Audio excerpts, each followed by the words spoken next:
Hi guys, cute ফ্যামিলির পক্ষ থেকে সকলকে শুভেচ্ছা। আজকে আপনাদের জন্য নতুন একটি রেসিপি নিয়ে আসতেছি বাহুমা মুরগি দিয়ে।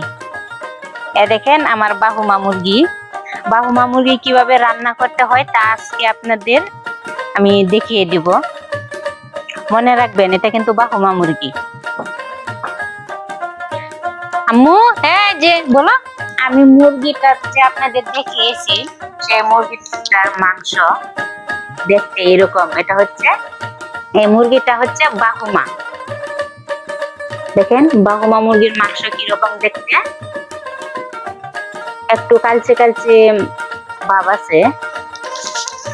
দেখুন, আমি এখানে কিছু আলু কেটে ধুয়ে রেখেছি।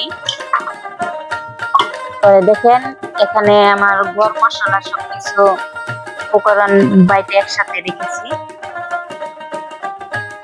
পেঁয়াজ বাটা, আদা রসুন আদা বাটা, জিরা বাটা, এলাচ দারচিনি বাটা, এখানে হচ্ছে রসুন বাটা, আর এখানে হচ্ছে আপনার সম্বার দেওয়ার জন্য পেঁয়াজ কুচি আর তেজপাতা রেখেছি। এখন আমি কড়াইতে বসিয়ে দিলাম চুলায়। এখন করে তেল দিয়ে দিব। পেঁয়াজ কুচি, রসুন কুচি আর তেজপাতা দিয়ে দিলাম। এভাবে আস্তে আস্তে লাড়তে থাকবেন। পেঁয়াজটা যখন বাদামি কালার হয়ে আসবে তখন সব গরম মশলা দিয়ে দিবেন।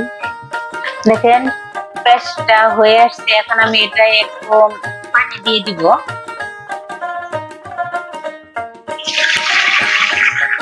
একটু পানি দিয়ে দিলাম। হলুদের গুঁড়া 1.5 চামচ,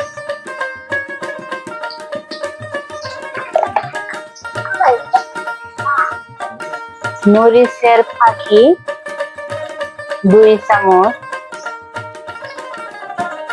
আপনাদের যারা যেরকম জাল খান ওই জাল অনুযায়ী মরিচের ফাঁকিটা দিয়ে দিবেন। এখন দিব লবণ,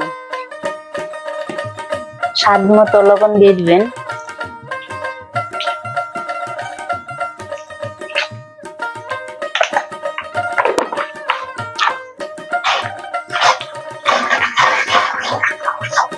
এখন দিব জিরা বাটা, এলাচ বাটা, দারচিনি বাটা।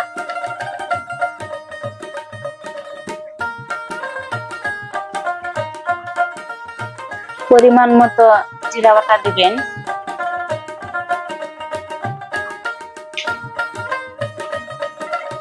তারপর এখানে হচ্ছে দারচিনি আর সাদা গোটা বাটা।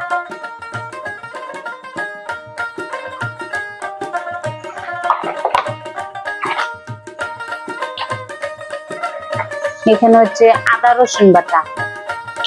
সব উপকরণ দিয়ে একসাথে এভাবে নেড়ে ছেড়ে নেবেন। মশলাটা ভালোভাবে কষিয়ে তারপর এখানে মাংস ছেড়ে দিব। দেখেন কি সুন্দর আমার মশলাটা কষানো হয়ে গেছে। দেখেন কি সুন্দর। এখন আমি এটার ভিতরে মাংস ছেড়ে দিব।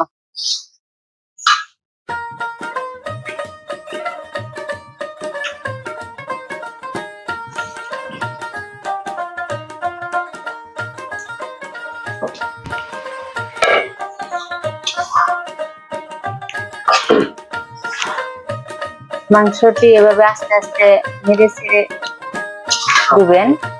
দেখেন বাহুমা মুরগির মাংস দেখতে অন্যরকম। এই কি সুন্দর কালার।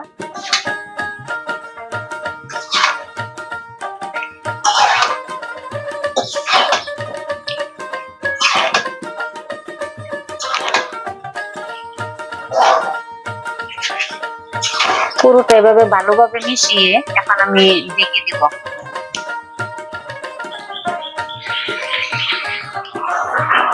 মাংস থেকে পানি বের হয়েছে, এই পানি দিয়ে আমি মাংসটা ভালোভাবে কষিয়ে নিব।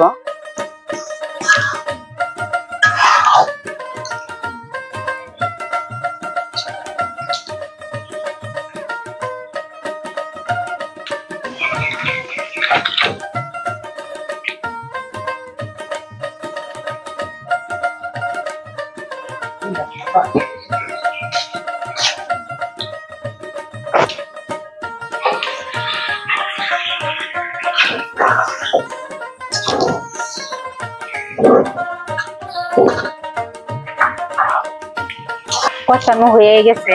এখন আমি এটার ভিতরে আলু কেটে রেখেছি, ওগুলো ছেড়ে দিব।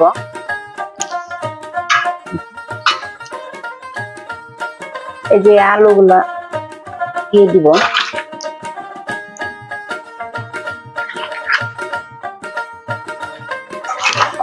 ভালোভাবে নেড়ে চেড়ে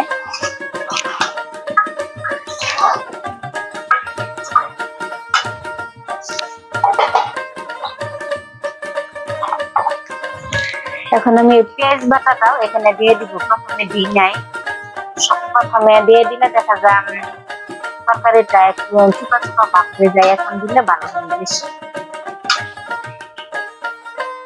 দেখেন এই যে পেঁয়াজ বাটা দিয়ে দিলাম।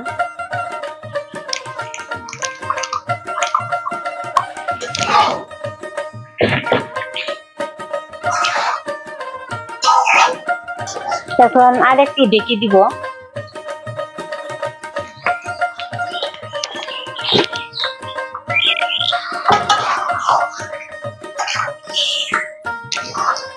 এখন আমি পরিমাণ মতো পানি দিয়ে দিব। পরিমাণ মতো পানি দিয়ে দিব।